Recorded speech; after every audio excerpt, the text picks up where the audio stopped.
As Sister Jamila lights her candle, she whispers a prayer passed down to her through over 40 generations of her family. The rising smoke carries her prayer high into the heavens. She is a member of the original Christian church, started almost 2,000 years ago. But what happened to this original church, and where do we find it?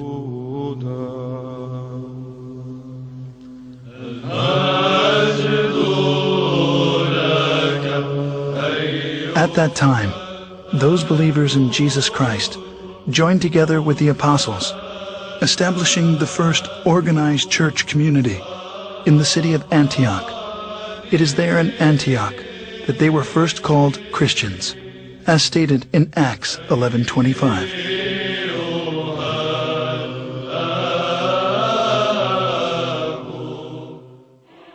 Scholars estimate there are over 2,600 groups today who lay claim to being the church, or at least the direct descendant of the church described in the New Testament. As Christianity has inarguably played a considerable role in our history, it is important to understand the factors which have led to its current divided state.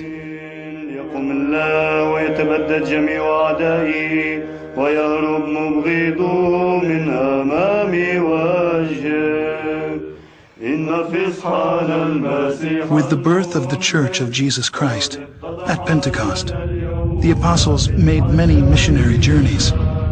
Over time, 5 patriarchates were established in Antioch, Jerusalem, Rome, Alexandria, and Constantinople.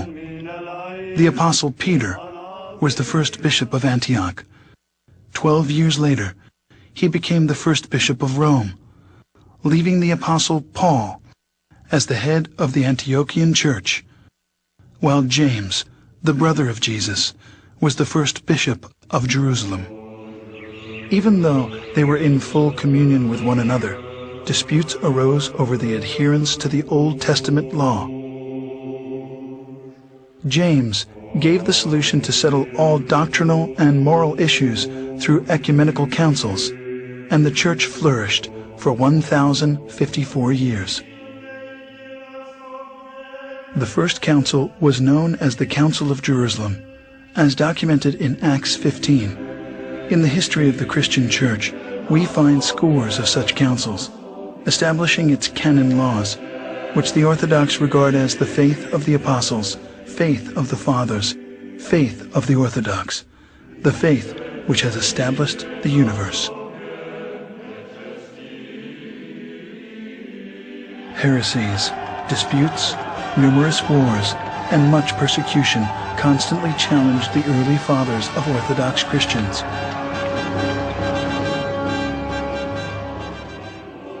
But because the church was unified, it continued to survive. At the Ecumenical Council in 325 at Nicaea, the bishops decided they needed a creed. After much prayer and some 90 years, what's known today as the Nicene Creed was finally written.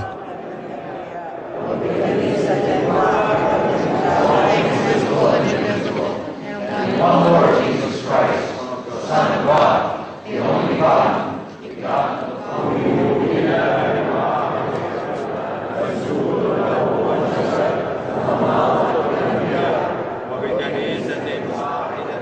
Between the years 325 and 787, 7 meetings were held to establish the laws of the Church.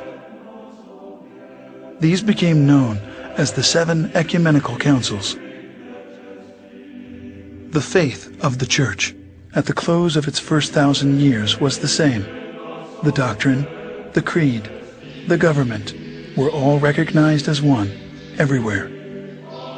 This one church was the Orthodox Church, which has weathered many attacks. This cohesion, however, was soon to end.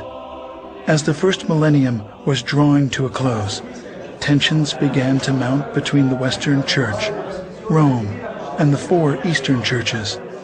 the bishops of Rome began to claim authority over the other 4 churches, on the claim that the Roman Patriarch was the only true successor of Peter. 2 giant issues emerged. First, Rome's declaration of the Pope's supremacy, and second, that the wording of the 700-year-old creed be changed. As disunity led to conflict, a cardinal was sent by the Roman bishop to slap a document on the altar of the church in Constantinople during a Sunday worship, excommunicating the Patriarch of Constantinople from the church. The final consequences of these tragic events was a massive split. The Great Schism occurred in the year 1054. Pursuing his claim of universal headship of the Church, the Patriarch of Rome broke from the other 4 churches, creating the Roman Catholic Church, independent of the other.